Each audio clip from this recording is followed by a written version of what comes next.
మాట్లాడదలుచుకున్నా. ఇదేంటంటే దేశ హద్దులు, ఇంటర్నేషనల్ బార్డర్స్, ఒక దేశం ఇంకో దేశం మధ్యలో ఉన్న హద్దులు, బార్డర్స్. అయితే ఈరోజు బంగ్లాదేశ్ ఇండియా బార్డర్ గురించి మాట్లాడదాము. కానీ ఒక కొత్త కాన్సెప్ట్ ఏంటంటే Indian enclaves in Bangladesh, Bangladesh enclaves in India. ఇది ఏందని మనం ఒకసారి అర్థం చేసుకుందాము.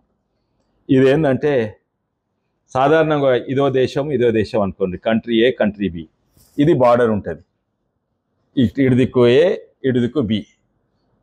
అండ్ బార్డర్లో కొన్ని బార్డర్లు ఫెన్స్ ఉంటాయి, కొంత ఫెన్స్ ఉంటాయి, అది వేరే విషయం. సాధారణంగా బార్డర్లు అన్నీ కూడా ఇట్లనే ఉంటాయి. కానీ మన ఇండియా బార్డర్ అనుకోండి, ఇటు ఇండియా ఉంటుంది, అటు బంగ్లాదేశ్ ఉంటుంది. కానీ మీరు విచిత్రపోతే ఏంటంటే బంగ్లాదేశ్ లోపల ఒక ఇండియా ముక్కున్నది. దాన్ని ఏమంటారంటే ఇండియన్ ఎన్క్లేవ్ ఇన్ బంగ్లాదేశ్. అదే కాక ఇండియాలో కూడా బంగ్లాదేశ్ ముక్కున్నది. దీన్ని ఏమంటారంటే బంగ్లాదేశ్ ఎన్క్లేవ్ ఇన్ ఇండియా. విచిత్రం. కానీ వాస్తవం తెలిస్తే ఇంకా విచిత్రపోతారు. ఒకటి లేవు, రెండు లేవు, ఈడ 111 ఉన్నాయి, 112 ఉన్నాయి, 111 ఇండియన్ ఎన్క్లేవ్స్. చిన్నవి దగ్గరకు వచ్చి చూపెట్టు. చిన్న ఎన్క్లేవ్స్, పెద్ద ఎన్క్లేవ్స్, ఇండియా ముక్కలు బంగ్లాదేశ్లో ఉన్నాయి. అట్లనే 57 కదా, 51 ముక్కలు బంగ్లాదేశ్, ఇండియాలు ఉన్నాయి. నిజంగానే విచిత్రపోతారు. అంటే వీళ్ళకు ఇండియా భారతీయులకి ఇక్కడ చుట్టాలు ఉండనుకోండి. ఫస్ట్ ఇక్కడి నుంచి బంగ్లాదేశ్ పోవాలి, బంగ్లాదేశ్ నుంచి ఇండియాకు పోవాలి. ఇక్కడ పెన్లు అటెండ్ అవుతారు. పెన్లు అయినాక మళ్ళీ ఇండియా నుంచి బంగ్లాదేశ్ పోవాలి, మళ్ళీ బంగ్లాదేశ్ నుంచి ఇండియా పోవాలి. ఇంత పిచ్చి బార్డర్ ఎక్కడ లేదు అనుకుంటా. కానీ ఇంకా విచిత్రపోతారు. ఇదే కాక దీని లోపల మళ్ళా బంగ్లాదేశ్ ఉన్నది. అంటే బంగ్లాదేశ్ లోపల ఇండియా ఉంది, ఇండియా లోపల మళ్ళీ బంగ్లాదేశ్ ఉంది. దీన్ని ఏమంటారంటే వీటిని ఎన్క్లేవ్స్ అంటారు. దీన్నేమో ఫస్ట్ ఆర్డర్ ఎన్క్లేవ్స్ అంటారు. దీన్నేమో సెకండ్ ఆర్డర్, అంటే ఎన్క్లేవ్లో ఇంకో ఎన్క్లేవ్ ఉంది, దీన్ని సెకండ్ ఆర్డర్ ఎన్క్లేవ్ అనుకుంటారు. ఇంకా విచిత్రపోతారు ఏంటంటే ప్రపంచం మొత్తం విచిత్రపోయింది, అందరికి తెలుసు. అందులో ఇంకో ఎన్క్లేవ్ ఉంది. ఇక్కడ చూడు రాదండి, ఇది ఇండియా, ఇది బంగ్లాదేశ్, బంగ్లాదేశ్లో మళ్ళీ ఇండియా, ఇండియాలో బంగ్లాదేశ్, మళ్ళీ బంగ్లాదేశ్లో ఇండియా. ఇంత పిచ్చి బార్డర్ అప్పుడు స్వాతంత్రం వచ్చినప్పటి సంది ఉన్నది. ఎవరు సరిదిద్దుకోలేదు. అదే కాక ఇట్లా బంగ్లాదేశ్ కూడా ఉన్నాయి. ఇండియా, ఇది బంగ్లాదేశ్, ఇండియా, ఇండియాలో బంగ్లాదేశ్, బంగ్లాదేశ్లో ఇండియా, మళ్ళీ ఇండియాలో బంగ్లాదేశ్. ఇప్పుడు చూడు, ఇక్కడ ఈయనకు ఇక్కడ చుట్టం ఉన్నాడు, వాళ్ళ పెండ్లు అవుతుంది. ఇండియా నుంచి బంగ్లాదేశ్ పోవాలి, బంగ్లాదేశ్ నుంచి ఇండియా పోవాలి, ఇండియా నుంచి బంగ్లాదేశ్ పోవాలి, బంగ్లాదేశ్ నుంచి ఇండియాకు పోవాలి, ఇండియా నుంచి బంగ్లాదేశ్ పోవాలి, బంగ్లాదేశ్ నుంచి మళ్ళీ ఇండియాకు పోవాలి. అంటే 5 సార్ల హద్దులు దాటాలి. మళ్ళా వాపస్ పోతే మళ్ళా 5 హద్దులు. ఇంత పిచ్చి బార్డర్ ఎవరైనా సృష్టిస్తారా? ఇది ఎప్పుడొచ్చింది? స్వాతంత్రం నుంచి ఉన్నది. దీనివల్ల ఎంతో నష్టం. ఇవి బార్డర్కి ఏమైనా మీనింగ్ ఉందా? మీనింగ్ లేదు. ఇష్టం ఉన్నట్టు ఇటు రావచ్చు, ఇష్టం ఉన్నట్టు లక్షలాది మంది, కోట్లాది మంది ఇక్కడికి వచ్చిండ్రు. వెస్ట్ బెంగాల్కి వచ్చిండ్రు, అస్సాం పోయినరు. కొంతమంది యమునా తీరంలో, ఢిల్లీలో జుగ్గీస్ అని యమునా తీరంలో గుడిసెలు వేసుకొని ఉంటున్నారు వీరు బంగ్లాదేశీలు అక్కడ. అయితే నిజంగానే ఐరన్ లేడీ అంటారు. నిజంగానే తను డెఫినెట్లీ ఐరన్ లేడీ. ఇందిరాగాంధీ తప్పనిసరి ఐరన్ లేడీ. ఓ పట్టుదలతో చేసింది. కానీ దేని కొరకు చేసింది? సిక్కుల మీద, గోల్డెన్ టెంపుల్ మీద మన సొంత ఆర్మీని పెట్టి సిక్కుల గుడిని వచ్చింది.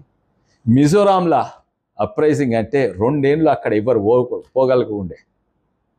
ఇండియన్ ఎయిర్ ఫోర్స్ను మన ఇండియన్స్ అటాక్ చేపించింది. ఎవరు పోలేదు. డిఫెన్స్ మినిస్టర్ పోలేదు, ప్రైమ్ మినిస్టర్ పోలేదు, ఏ మినిస్టర్ పోలేదు. బంగ్లాదేశ్లో ఐరన్ లేడీయే చేయగలుగుతారు, వేరే వాళ్ళు చేయదారు. చాలా పవర్ఫుల్ లేడీ. బంగ్లాదేశ్ యుద్ధంలో నిజంగానే మంచిగా కొట్లాడింది ధైర్యంగా. కానీ అంత అయిపోయినాక ఇవి అట్లనే ఉంచింది. ఎందుకంటే ఐరన్ లేడీకి ఈ vote bank politics, Muslims vote banks అవసరం. అందుకే ఈ ఇట్లా వస్తే ఫ్రీగా వస్తారు, రేపు కమ్యూనిస్ట్ ఉన్న వెస్ట్ బెంగాల్ కాంగ్రెస్కి వస్తుందని రానిచ్చింది, అటు పోయినిచ్చింది. ఇప్పుడు ఢిల్లీలో గెలవాలంటే యమునా తీరంలో ఏ బూత్లు ఉన్న చూడు అన్నీ వాళ్ళకే వస్తుండే. ఇప్పుడు ఆమ్ ఆద్మీకి పోతున్నాయి, ఎక్కడన్నా పోతున్నాయి. సరే, రాజకీయాలు పక్కకు పెట్టండి, అభివృద్ధి గురించి మాట్లాడండి. ఇంకో పొలిటికల్ ఎలక్షన్స్ గురించి మాట్లాడండి. ఇక్కడ ఓటింగ్ జరగలుగుతుందా? ఇక్కడికి ఈవీఎంలు పోతాయా? ఇక్కడికి ఈవీఎంలు పోతాయా? ఓటింగ్ నడవనిస్తారా వీళ్ళు? అది కూడా పక్కకు పెట్టండి. అభివృద్ధి విషయం, ఇక్కడ వరి పండిస్తే కొనుగోలు చేయవచ్చా? ఇక్కడ 5 కేజీల బియ్యం ఇవ్వచ్చా పేదోళ్లకు?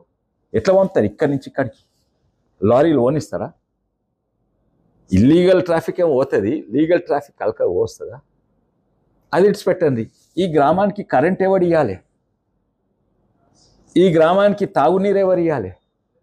ఇటువంటి పిచ్చి బార్డర్లు ఆయన లేడీయో ఏం లేడీయో అని ఇంకా అట్లనే కొనసాగుతుంటే, మోడీ గారు వచ్చినాక 2015లో ఈ పిచ్చిదనాన్ని ఇప్పుడే ఆపేయాలని నేను అప్పుడు టీఆర్ఎస్ ఎంపీ ఉంటుంది.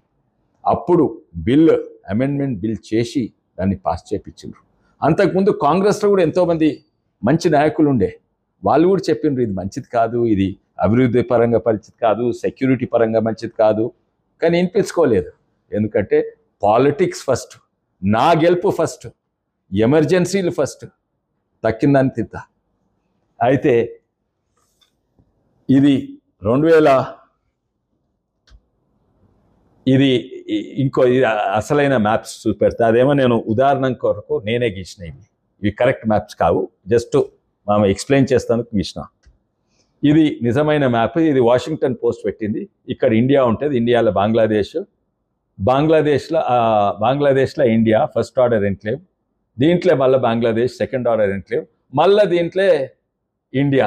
దగ్గరకు వచ్చి చూపెట్టు, దహాలా కర్బారీ అని థర్డ్ ఆర్డర్ ఎన్క్లేవ్. ఇది మొత్తం ప్రపంచం అది చూసి నవ్వుతుండేది. అయ్యో, వేరే మ్యాప్ పెట్టలేదు, తీసేసినాం.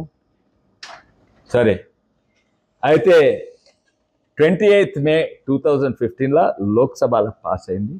100th amendment of the constitution ఏంటంటే land boundary agreement between India and Bangladesh.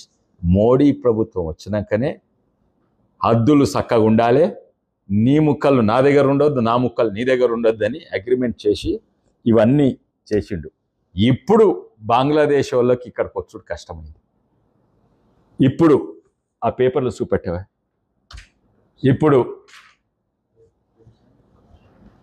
ఇప్పుడు ఇవన్నీ, ఇది అసలైన మ్యాప్. ఇవన్నీ enclaves, India enclaves Bangladesh enclaves ఇండియాలా, ఇవన్నీ ఇవి.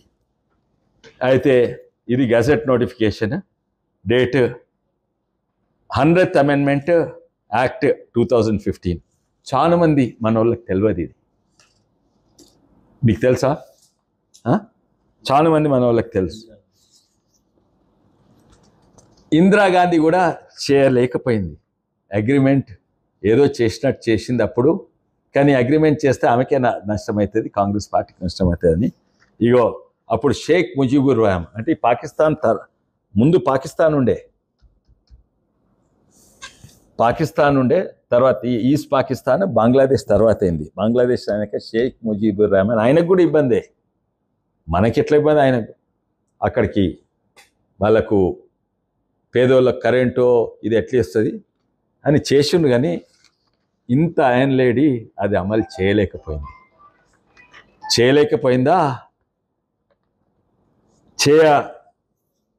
దలుచుకోలేదా, అది మీరే చెప్పాలి. కానీ మోడీ గారు వచ్చినాకనే హద్దులు కరెక్ట్ అయినాయి. ఇప్పుడు నిజమైన హద్దులు, నిజమైన బార్డర్ ఉన్నది మా దేశం. కానీ ఇంకో విషయం చెప్పదలుచుకున్నా ఏంటంటే, ఇది అంటే కొంచెం స్లైట్లీ డిఫరెంట్ టాపిక్, కానీ దీనికి సంబంధం ఉంది, ఒక కనెక్షన్ ఉంది ఈ బార్డర్లకు. ఏంటంటే అంబేద్కర్ గారికి ఎంతోమంది తనకు చాలా డబుల్ పిహెచ్డి, అందరికంటే ఎక్కువ నెహ్రూ గాంధీ కంటే 10 ఇంతలు ఎక్కువ చదువుకుండు. వాళ్ళు ఓన్లీ లా చేస్తే ఈయన డబుల్ పిహెచ్డీలు చేసిండు, 2 దేశాలు చదువుకుండు, ఎన్నో పేపర్లు రాసిండు. ఈయన ఎట్టి పరిస్థితిలో కాన్స్టిట్యూయెన్సీ అసెంబ్లీకి రాకుండా ఈయన ఎక్కడ మరాఠీ అంటే మహారాష్ట్ర నుంచి సీట్ దొరకనీయకుండా, మహారాష్ట్రలో కాంగ్రెస్ స్ట్రాంగ్ ఉన్నప్పుడు సీట్ దొరకకుండా చేస్తే అప్పుడు మదన్ మోహన్ మాల్వియా అంటే హిందూ మహాసభ అధ్యక్షుడు ఎట్లన్నా ఉపాయం చేసి నువ్వు గెలవాలి, నువ్వు దేశంకి అవసరము, నీ నాలెడ్జ్ నీ అవగాహన అవసరము అని చెప్తాడు. అప్పుడు జోగేంద్రనాథ్ మండల్ అని ఆయన ఎక్కడి నుంచా? జోగేంద్రనాథ్ మండల్ ఆయన బెంగాల్ నుంచి షెడ్యూల్డ్ కాస్ట్ ఫెడరేషన్ బెంగాల్ అధ్యక్షుడు. ఆయన అంటాడు నా సీట్ అంబేద్కర్కి ఇచ్చి బెంగాల్ నుంచి అంబేద్కర్ను గెలిపిస్తాడు.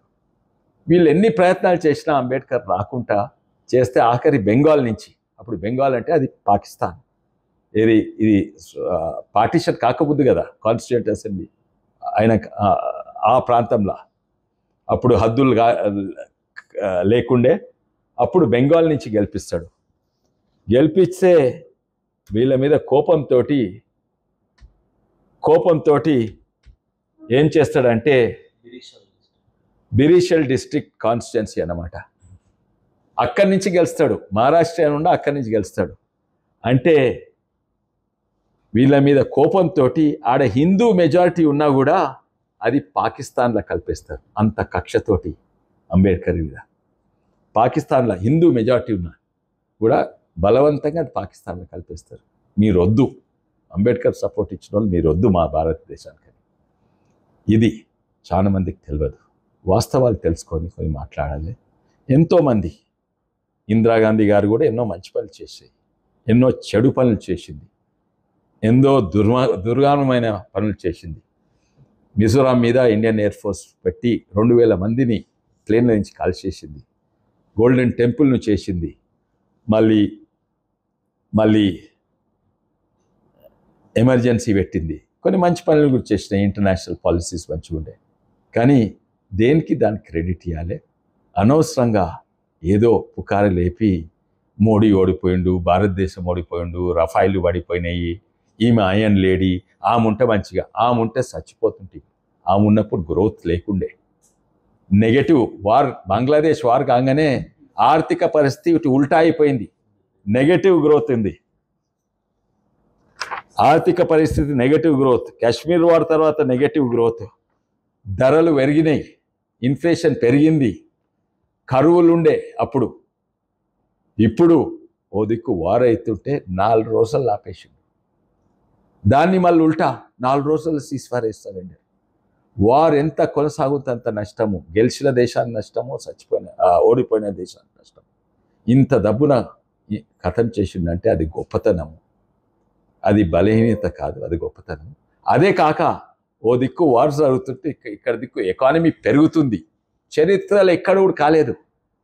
వార్ జరిగితే ఎకానమీ కింద పడుతుంది, వార్ జరిగితే ధరలు పెరుగుతాయి, పెట్రోల్ ధరలు పెరుగుతుంది, మన వడ్ల ధరలు పెరుగుతాయి, మన బియ్యం ధర పెరుగుతుంది, కూరగాయల ధర పెరుగుతాయి, ఇవన్నీ కూడా. కానీ వార్ అవుతుంటే ఓ దిక్కు ఎకానమీ